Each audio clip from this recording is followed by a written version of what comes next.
accepted. It's Appendix 2, the trial balance. Page 9, which is audit query number 3.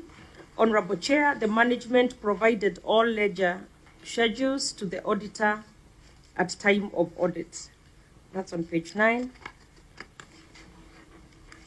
I think we stopped there. Yeah.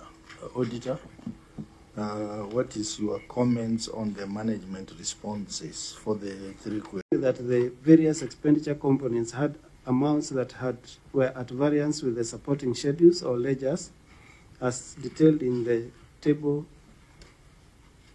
which is shown in the report. Consequently, the accuracy and completeness of the use of goods and services amount of 28,068,595 could not be confirmed.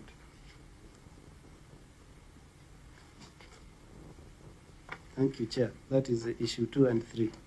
Very well. Her Excellency, you can respond to the 3 queries. Thank you, Chair. For the first query, we'll take it in bits. So for 1, on Chair, we agree with the auditor's finding that the financial statements reflect comparative balances which differ with corresponding balances reflected in the prior year. We wish to clarify that Kenya shillings 543,663,693.68 was the closing balance as at 30th June 2022, as supported by the Certificate of Bank Balances and Bank Statement. Appendix 1.1 is a Certificate of Bank Balance and Bank Statement. The surplus deficit for the year has since been amended in the financial reporting template. Then 2 under 1, or is it, how do I say that? Query 1 still, number 2, or let's say B. Okay, 2, on Chair, we agree with the auditor's finding that the statement of changes in net assets reflect nil funds received during the year, while the revenue schedule of funds received from World Bank during the year under review reflected that an amount of 25,568,458.20 cents. The management has regretted the anomaly and has since corrected the error in the financial statements under statement of changes in net assets for the year ended June 30th, 2024, on page 4 of the reporting template. 3 of audit query 1. On Chair, we agree, or page 5. On Chair, we agree with the auditor's findings on property, plant and equipment, the PPE and intangible assets amounting to 414,124,981, and in note 24 of the financial statements reflected on an amount of 467,059,955, which represents development projects of 52,433,511.52 cents, which was the development expenditure on equitable share. Additionally, it's good to clarify that the financial reporting template did not have corresponding notes on statements of cash flow as guided by the Public Sector Accounting Standards Board. Number 4 of 1, page 6. On Chair, we agree with the auditor's findings on errors found in the budget.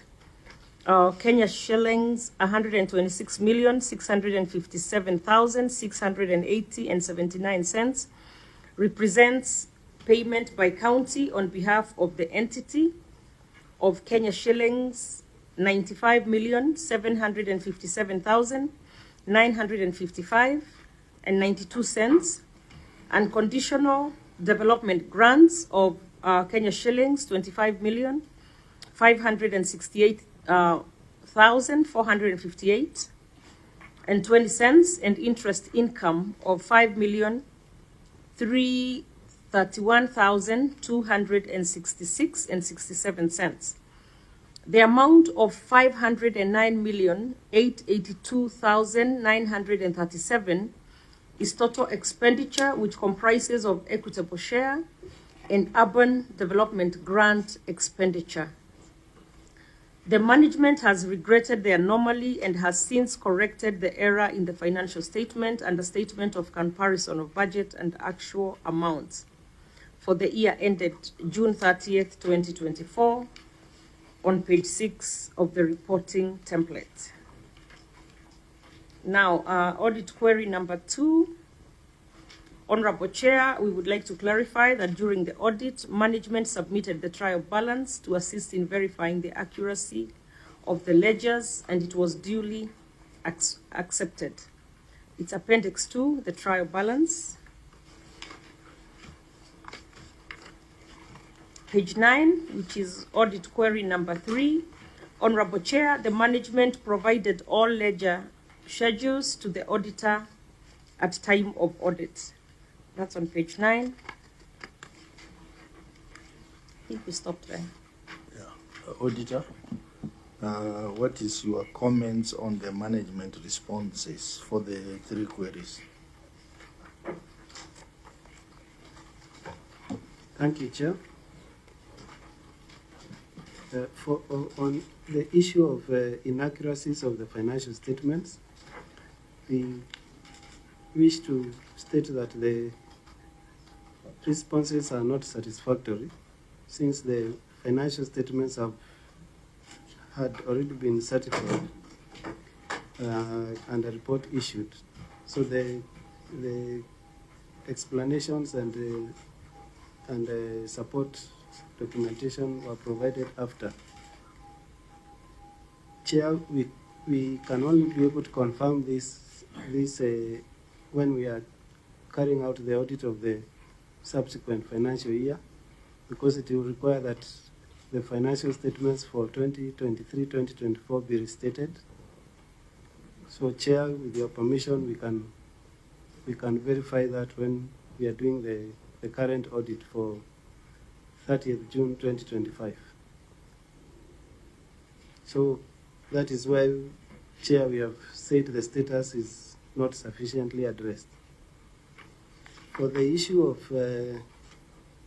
failure to prepare the trial balance, Chair, the trial balance was provided after the audit and was not provided during the audit. That is why the issue was raised.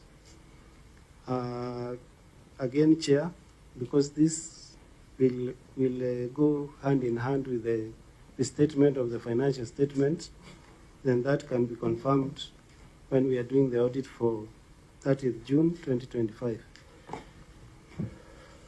And Chair, the same applies to the variance between the financial statements and the ledgers, specifically for the use of goods and services expenditure component.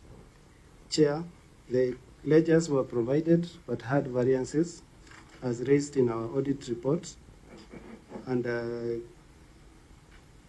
again, Chair, because this has an implication on the restatement of the financial statements, this can also be addressed when we are carrying out the audit of the subsequent year.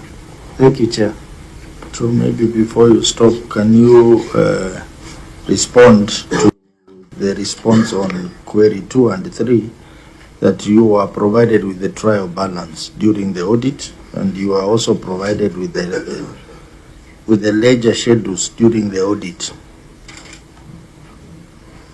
Chair, for query number 2 on the trial balance, Chair, that was not provided during the audit. Query number 3, as I stated, Chair, the ledgers were provided but had variances which were not addressed as at the time of the report. Thank you, Chair. Okay, maybe Governor, if you have further comments. Yes, I'll have the city manager kindly address that. Yeah, thank you, Chair. We provided the document that is on, we submitted to the Office of the Auditor General on 19th December 2024 with a forwarding letter, and here we have the evidence received and a stamp from the Auditor General Office. So during the 19th of December, and the auditing was going up to that day, to that 1st December, and here we have the evidence that we submitted. So whose word can we take as a committee? Because the auditor says never provided. You said it was. Auditor, maybe Mark, you can respond to this. I thought you always have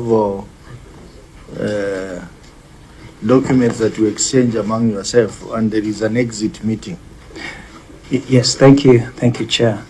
On behalf of the Auditor General, is that the process of audit, as enumerated in Section 31 of the Public Audit Act, at the beginning of every audit, Chair, we do undertake or do issue a letter of understanding, which, of course, tells the client these are the documents that we'll be requiring as we begin the audit. And before we even start the audit, we have an entry meeting. And in the entry meeting, we plan and agree that these are the timelines within which we intend to undertake our audit. And we agree that these are the documents that we shall provide. In the course of the audit, Chair, we keep requesting for these documents. And at the end of the meeting, the audit, Chair, we do have the exit meeting where we request these documents even further.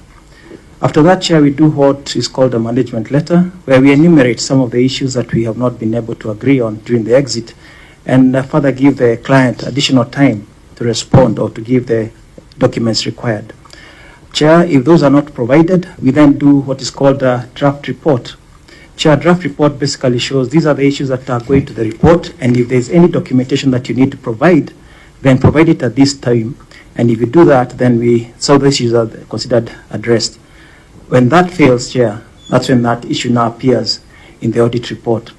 Chair, I wish to point out that in this case, even though the documents may have been provided on the 19th, it's very likely, Chair, that the audit had already concluded by then. And if they had received this draft report and the ML, then if they had provided these documents at that time, then it would have been within the timelines and would have been able to address this issue. So, Chair, 19th may have been the date provided, but maybe by then, the certificate had been issued or the audit had been concluded. So maybe my colleague from the Nakuru County can confirm on that. Thank you, Chair. Thank you, Chair. I wish to confirm that by the time these documents were being provided, the audit process had concluded, and submissions made to the Auditor General for issuance of the report. Thank you, Chair. I think, the both parties, you need to ensure that all the documents that are required are available so that when you come before the Senate, it doesn't look like a back and forth thing. Yeah, because the timelines are very clear in law. The Public Audit Act is very clear on when the process should start and when the process should end. So I now invite the members. I can see Senator Mbogo, but before you come in, there are two members who have joined us. Can you put yourself on record? Thank you, Chair. Good morning, everyone. My name is Senator Chimera, Senator from Kwale County, member of this committee. Good morning, Chair, with the committee members. Good morning, Governor, together with your team. Eddie Gisheru Okech is my name, Senator Migori County, Vice Chair to this committee. Okay, Senator Mbugwa. Thank you, Chair. Governor, you know, when you come here, we expect to be discussing serious issues, but you are being put here to answer some very minor questions of errors and inaccuracies. I know the city manager is a person well known to me, and I know his competence, but we are doubting the competence of your accountants. We don't want to know the accountants of this city, because these errors surely are not the issues the governor should be addressing. Nakuru is the fourth city, and we should be discussing major issues. Maybe we want to know, is the accountant who prepared these accounts here? The records, auditor. Who signed the financial statements?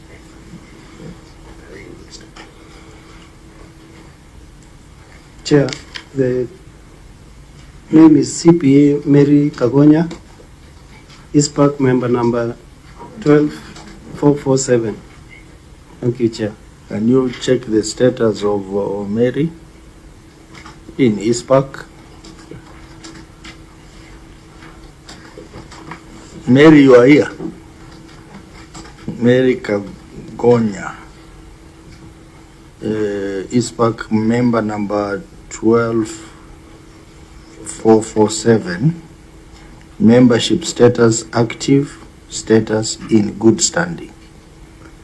So everything is very good for you, but now maybe you can explain to this committee what happened, these errors and omissions.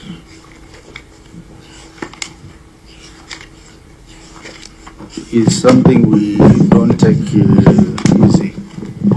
Honorable Chair, Your Excellency, Madam, and all members, perhaps I would clarify a little bit. When the audit took place, as the city manager said, we presented everything. It was such a short notice of audit. I think it took like 1 or 2 days. And then from there, we didn't get any other response from the auditors other than the report. But we did submit everything that was required from us. Are you the one who did the financial statement? Yes. Or you were just called to come and sign? No, I did it myself. You did it? Yes. Bogo, are you through with your questions? Proceed. You see, the OAG, you've heard what the accountant has said. Maybe you need to respond because they are actually accusing you of not being maybe supportive and accommodative. Chair, I wish to point out that the letter, management letter, was issued on 13th of December 2024. So it is not correct that there was no correspondence between us and the entity. That email contained the documents that we required. It also contained the issues which we requested for them to respond. So, Chair, if the committee allows, we can confirm that the email was actually issued on 13th of December for their response. Thank you, Chair. Because they are saying it just took, I think they are saying 2 days. What was the duration of the audit period? Chair, unless my colleague can correspond to that, but I wish to negate what she said earlier, that there was no correspondence between us and them, that there was even an email, and I'm sure there was a letter of understanding before the commencement of the audit in line with Section 31 of the Public Audit Act. Thank you, Chair. Chair. Yes, Senator Chimete. You know, Chair, this is an accountant who, from the look of her presentation, and if I look at her demeanor, Chair, she firmly and truly believes in her statements as she provided. But then again, our stakeholder Mark here has taken us through a very elaborate process on how they do the audit process. I just want to understand, Mark, when you are corresponding to the entities or your clients, is there anywhere where perhaps the client signs that they've received the email, they've received the correspondence, so that what she's trying to say, because now it appears it's your word against theirs, we have no document to really show that indeed she's actually saying we did it for 2 days. And I want to be, having worked in the public sector before, 2 days really you can't provide all these documents. That's why you see your queries are on late submission of documents. So if she's truly saying that you did 2 days, we want to be told by you guys on evidentiary issues that indeed it never took 2 days and that you communicated to the accountant. I don't know the letter was addressed to whom. Did she have a chance to interact with the letter so that she can present her statements? As it is, Chair, we cannot sit here and ascertain the true and factual financial position of Nakuru City as we sit today, Chair.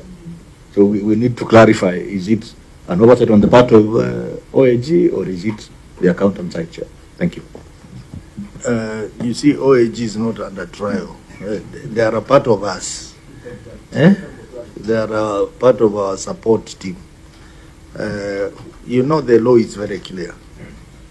If you read the Public Audit Act, it is very clear on time frames. when the audit will start and when it will end. And there are several steps, which ends with an exit meeting, a draft management letter, and an exit meeting. So if those steps are followed by the client, then it will not generate into a query. And I want to agree with the auditor that once an audit report has been published, it is final. It cannot be reopened. Even us sitting here, we cannot reopen the report. So the report was done, the query was put there. I think what we can only get the team from the city is that please take the audit process very seriously. Because these kind of problems are not unique to Nakuru. We have seen other counties that appear before us. And I think it's because the audit process is never taken seriously by the accountants. They give the financial statements and they leave the auditor to struggle on his own. And I think that is what may have happened in this case. So please take the audit process very, very seriously. And that is provided for in PFM. I think section 180, 184. The accounting officers, you must take this process very seriously. That's where the problem is. Why we are keen about which accountant was involved is because we have taken a position as a committee that if we get audit queries of this nature, actually the blame will be on the accountants. And we have said moving forward, we will even communicate with the ISPAC about the whole issue. Because these are issues that can be avoided. I mean, issues like simple errors in the financial statements, omissions, or non-submission of documents at all. It is a professional issue. So, Madam Mary, members are very concerned about this, and you can't push the blame to the auditor. Because I'm sure if we ask Mark to give the evidence, he will give the evidence that this communication was made, this meeting was done. Mark? Thank you, Chair. Mine was just to respond to the concerns by the Honorable Senator Chimera on the issue of documentation. And I wish to confirm to you, Senator, and this committee, that every process is documented. There's a letter of understanding and stamped the date it was received. There's an exit